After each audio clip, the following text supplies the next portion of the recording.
You're watching Color 10 News at 10 in high definition.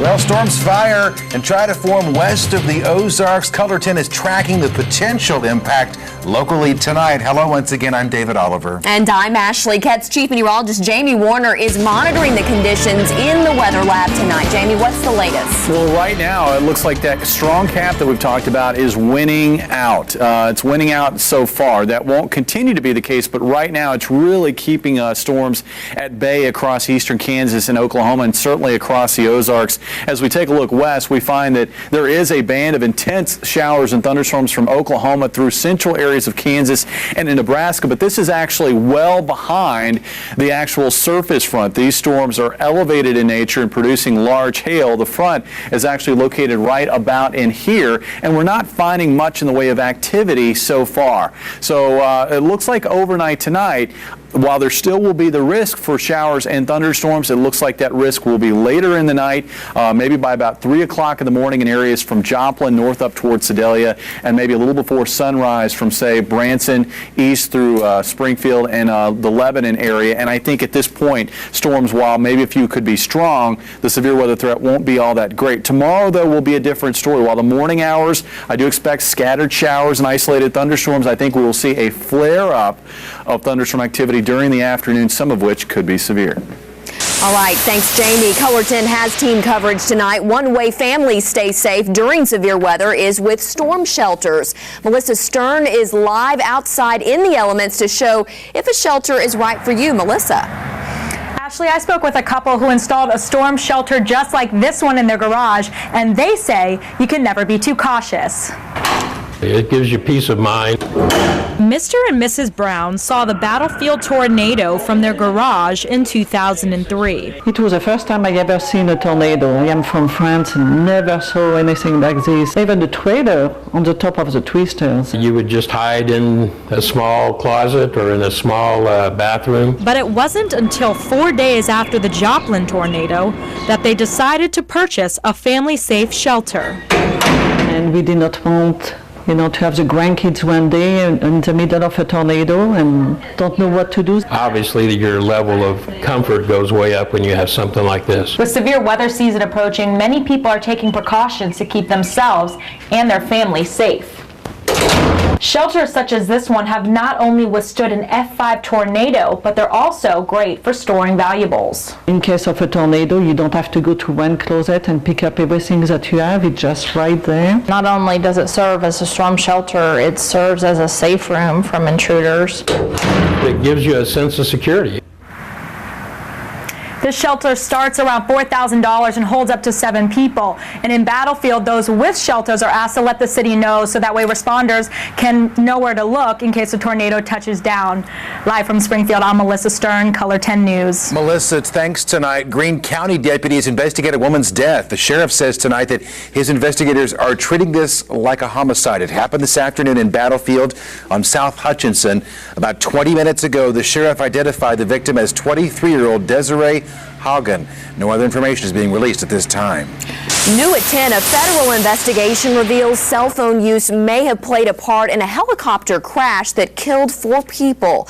This was the scene on August 26, 2011, when a medical helicopter crashed in Mosby, just northeast of Kansas City. Today, the National Transportation Board determined that the pilot's decision to fly despite low fuel levels and not being able to perform a crucial maneuver after running out of fuel likely caused this crash. Cell phone records also showed the pilot had made and received phone calls and text messages during the flight. Also new at 10 tonight, North Korea urges all foreign companies and tourists in South Korea to leave in case war breaks out. That threat came today on state television. South Korean leaders say the only thing the North is launching is psychological warfare, and analysts in the region say a direct attack is very unlikely. North Korea has shown no sign of preparing its army for war. Still, the United States has placed advanced missile defense systems at American bases in the Pacific. And our Kevin Schwaller is here now tonight with perspective for us from a man in the Ozarks who grew up in South Korea. David, today we visited a shop on Glenstone and found the view of North Korea depend on where you're standing.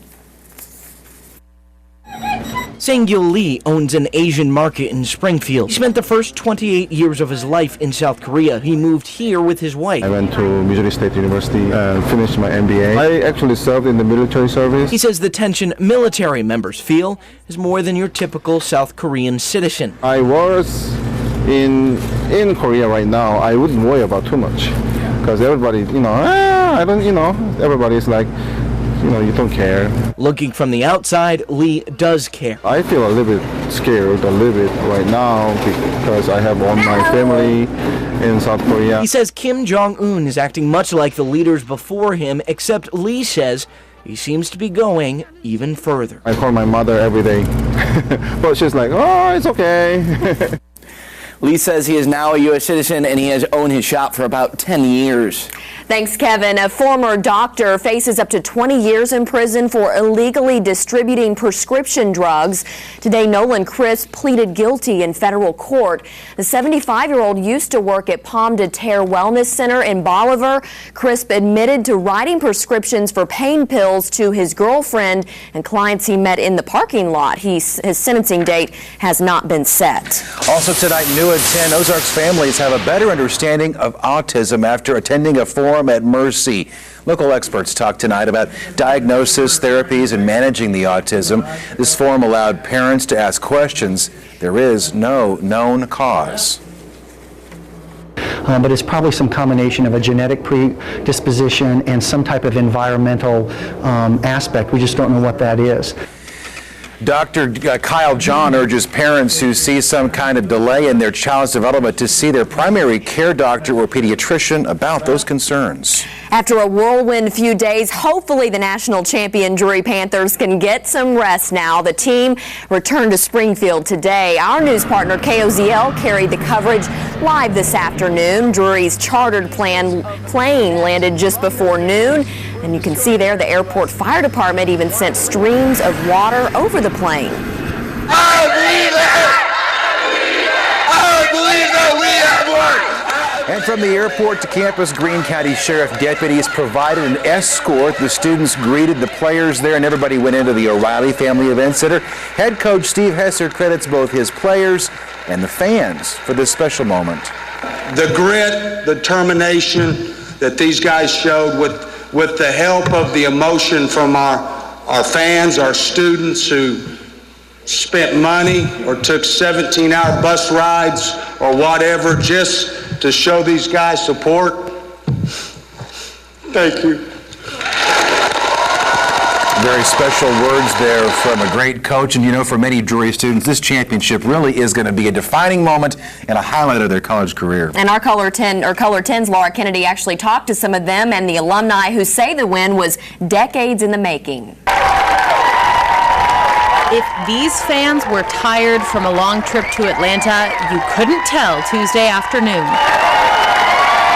They fought exhaustion, some skipped class, and made it to the steps of the O'Reilly Center to welcome their team home. We were just proud that day to be a Drury Panther, and I'm just so happy for the school. Members of the Drury soccer team traveled to Atlanta for the game Sunday.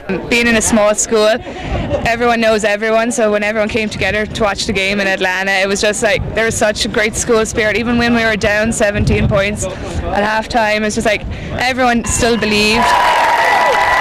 Scott Thomas, Drury class of 1968, has been waiting for a win like this for years. Close game, exciting game, breathtaking game, marvelous game.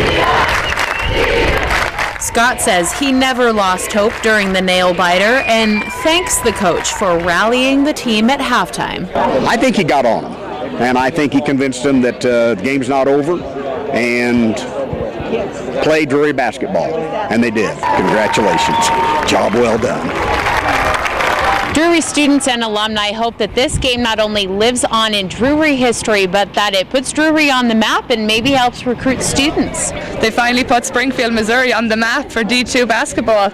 It'll help recruiting, and it'll help Drury's stature, and there's nothing but good will come out of this. And if you were not able to make it out to the O'Reilly Family Event Center today, you still have a chance to congratulate the team. There is another celebration in the works that will take place in the next week or so. And if you would like to see today's coverage of the team's return, we have highlights on our website, ozarksfirst.com. Just click on Web Extras. Well, nearly 1 million kids suffer from norovirus every year. It is not pretty. Vomiting, nausea, and stomach cramps. Once those symptoms are gone, you can still have the virus in your body and still actually spread it to other people. And in tonight's Family Matters report here at 10, the most common ways kids contract norovirus and the best ways to avoid it. And you can keep up with us on Facebook by first going to our website, ozarksfirst.com, then find the like button there and click it.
In tonight's Family Matters report, a recent study from the Centers for Disease Control and Prevention calls the norovirus the leading intestinal disorder for children. And our Shannon Miller explains tonight how the virus is contracted and then also how it can be prevented. About 21 million people in the U.S. are infected by the norovirus every year. Between 2009 and 2010, nearly 1 million of those cases included children. The symptoms include vomiting, diarrhea, nausea, and stomach cramps. Half of the cases are contracted through food, and doctors say the virus spreads easily. If they're touching surfaces, you can pick it up from surfaces. That's why it's easy to get outbreaks in daycares, healthcare settings, lots of different places. Dehydration is the most common complication from the virus. Doctors say drinking plenty of fluids is key to getting over norovirus. Still, it can be spread up to 2 weeks after first coming down with it. Once those symptoms are gone, you can still have the virus in your body and still actually spread it to other people. Doctors say the best way you and your children can avoid norovirus is by washing your hands frequently. Back to you. All right, Shannon, thanks so much. Jamie's watching the western skies tonight, see what perhaps is headed our way. Yeah, and so far so good, David. Right now not finding much across eastern Kansas or Oklahoma or northwest Arkansas. That'll probably change a little bit overnight tonight, but it looks now like maybe the primary risk for strong to severe storms maybe Wednesday afternoon. We'll talk about what to expect and take you hour by hour through the next 24 hours after the break.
And now weather with Color 10 News Chief Meteorologist Jamie Warner. All right, well, so far, the Ozarks has really benefited from the spring pattern. It's been very warm. It's been warm since this past weekend. Today, we made it up to 77 in Springfield. Now with that afternoon sunshine, much of the morning hours, we had cloudy skies, and it kept temperatures down, but the sun popped out by mid-afternoon, and temperatures started rising. In fact, made it into the low 80s to our south across northern Arkansas, across areas north of the state line, generally in the mid to upper 70s, but still a fantastic afternoon, and the kind of evening where a lot of you were able to get out there and just maybe go for a walk or maybe sit out on the patio. Temperature's still very nice out there, 70 degrees, and I think this time of year, another thing that makes it feel pretty good is when you have a touch of humidity in the air, and we've certainly seen that develop here over the last couple of days as well. Still a waiting game for showers and thunderstorms. We had a little bit try to develop to our south across Arkansas. Those storms were elevated in nature and have since weakened as they made their way north across Arkansas, now in the south central areas of Missouri, just an area of clouds. And we've seen showers and thunderstorms try to develop here, but they've really had a tough time. They'll develop and then they'll fall apart, beginning to see a bit more try to fill in back to the west. The actual cold front is located right about in there. Notice that further west is where we find the really intense line of thunderstorms. And what's going on basically is our surface front is located right about in here, but upstairs in the atmosphere, say about a mile and a half up, you've got another front that's further west, and that's what's helping to focus these thunderstorms back across central areas of Kansas. The reason why the surface front is having such a tough time generating anything is because of that very strong cap that's been in place, that layer of warm air just off the surface. So when the clouds try to bubble up, and if you stepped outside, you saw that happening. They tried to bubble up a little bit, but they couldn't break through that cap, so they took on a very horizontal appearance as opposed to a vertical appearance. And we still have that layer of warm air in place across the Ozarks. So I think as the night wears on, we will see the western edge of this strong cap gradually give way across eastern Kansas and into western Missouri. So it'll be easier and easier for showers and thunderstorms to try to develop. But as far as severe weather chances, right now it looks like that risk is lessening, at least for the overnight hours. Now, as we take you hour by hour, here we are through midnight, really not much going on out there.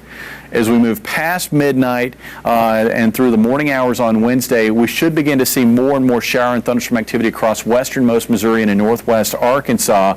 And then as we work through sunrise on Wednesday, we'll find that area of showers and thunderstorms gradually building east to about Highway 65. Now, there could be a strong or maybe even an isolated severe thunderstorm, and I think the primary risk would be in the form of hail. During the morning on Wednesday, we'll probably find a few bands of showers and isolated thunderstorms across the area, but the bulk of the rain will still be back to the west across Kansas and Oklahoma. But as the afternoon wears on, and that front, which by noon I think will be around Highway 65, begins to move east into a fairly unstable air mass, with that cap much weaker, it'll be easier to get showers and thunderstorms going. So the severe weather risk may actually be a bit higher tomorrow afternoon than what we're looking at tonight. Again, hail would be the primary risk. And also watch for heavy rainfall and training of showers and thunderstorms over the same areas. We could see some pretty healthy rainfall totals out of this band of showers and thunderstorms tomorrow afternoon before they move east out of the area. And then for Thursday, it looks like we'll find a partly to mostly cloudy and much colder day. Rainfall totals, I think, will average about 1 inch to 1.5 inches, with a few spots seeing maybe as much as 2 to 3 inches of rainfall, at least in a few isolated locations. Temperatures will remain mild overnight tonight in the low to mid 60s for lows, but there will be a huge range in the highs tomorrow, with highs ranging from near 50 in Joplin to mid 60s along Highway 65 and into the 70s further east toward Highway 63. The cold will envelop all of the Ozarks for the end of the week, Thursday, Friday into Saturday, and we could see a light freeze Friday and Saturday morning before spring temperatures return again later in the weekend. Very active pattern we're in here, that's for sure. Yes, it is. All right, thanks, Jamie. As soon as the game was over, me and Drake and Ian and Cam were all talking basketball. I'll be back next year. The national champs are back in town. Dan Lucy is also back in sports tonight with that story, and also Missouri State baseball highlights is next.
And now, the Chevy Dealer Sports Report with Dan Lucy.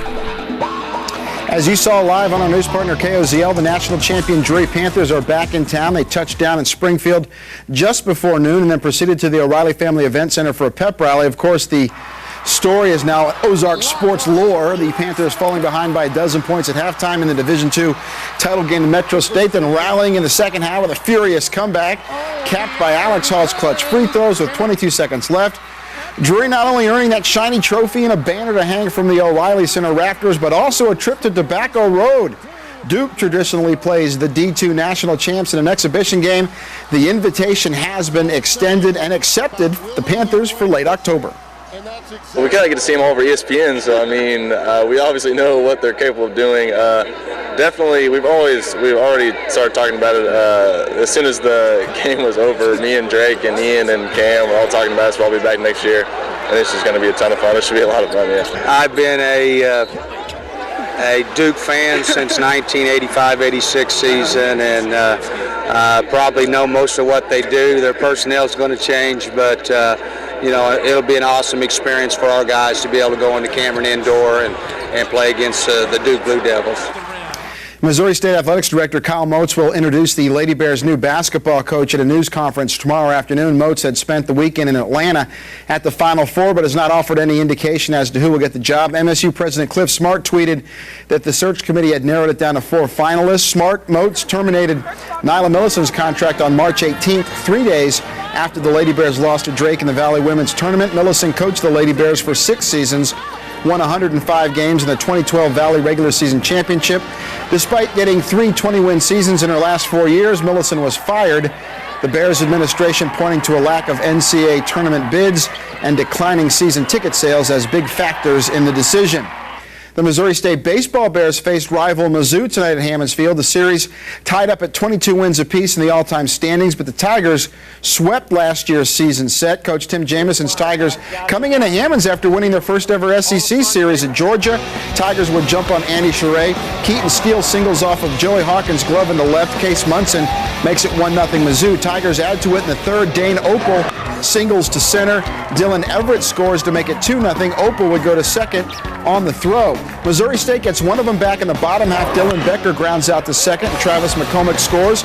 It's 2-1. Bears loaded the bases in the fourth but couldn't score. McCormick line into third. Shane Segovia with the catch and then steps on third to double off Luke Voigt for a double play that ends the inning.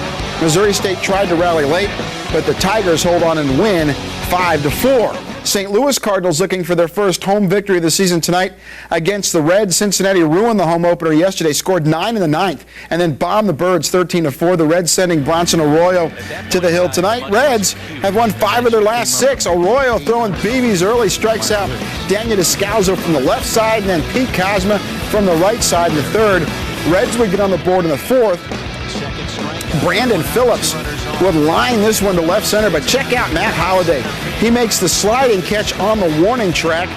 Zach Cozart scores on the sac fly. It's 1-0 Reds. Arroyo, perfect game in the 6th inning when the Cards would break it up, and then Matt Adams would take this one deep to right over the Cards bullpen and into the seats. A 2-run homer to make it 2-1. Alan Craig would follow in that 6th inning with his ground out to second. It would score John Jay to make it a 3-1 game. And then Carlos Beltran would shoot this into center field. Matt Carpenter comes in to score 4-1, but check out who's right behind him on the base pass. Matt Holliday, guess what? He gets gunned out at home. That would end the inning, but it didn't matter. St. Louis wins 5-1. In Kansas City, the Royals scored 5 in the first, then held off the Twins and the rain to win 7-4. Springfield and San Antonio tonight. Missions scored 4 in the first, went on to beat the Cardinals 11-2. Springfield home for the home opener Thursday night. 7:09. We can't wait for that. But I also have to say, because we kind of talked to Justin yesterday here on the news, and Dan's covered sports here for 25 years. I want to know from your perspective. More than that. Well, I was trying to go low for you. From your perspective, what was it like being in Atlanta and to witness what Drury accomplished? It was amazing. I mean, I've been to the Final Four with the Lady Bears and then World Series and Super Bowls and stuff like that. But Drury being able to come back off the mat, they were down by 12, and to come back and win. And then Alex Hall, the senior, doing all that stuff at the end to get it done with the clutch free throws and everything. The crowd, it was great. It was great to see small school Drury win that D2 national championship. Very cool. And I told Justin, too, I saw saw you guys on CBS. I can see where you were sitting back here at the media table. Go, so. yeah, go Drury. All right, thanks, Dan. Thanks. We'll be right back.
Here are tonight's winning lottery numbers.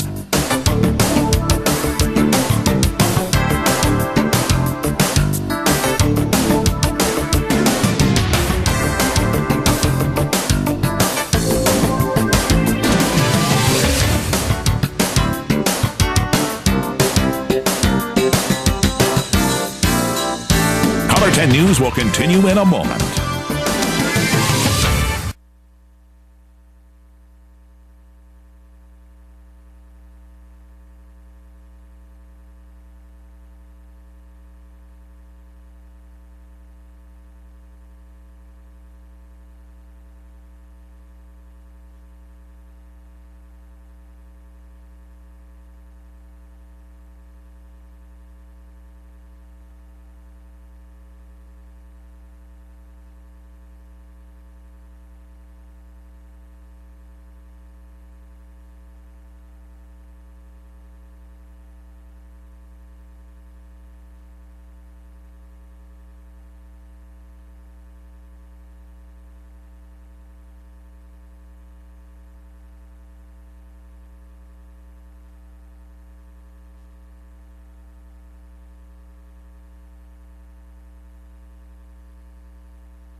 Well, Jamie, after midnight tonight, yeah, it looks right? like very, very late tonight. Maybe 3, 4 o'clock in the mornings when we'll start seeing some scattered storms come into the area. I think a greater severe weather risk tomorrow afternoon. Keep it tuned to Color 10 and OzarkSports.com. We'll see you tomorrow. Good night.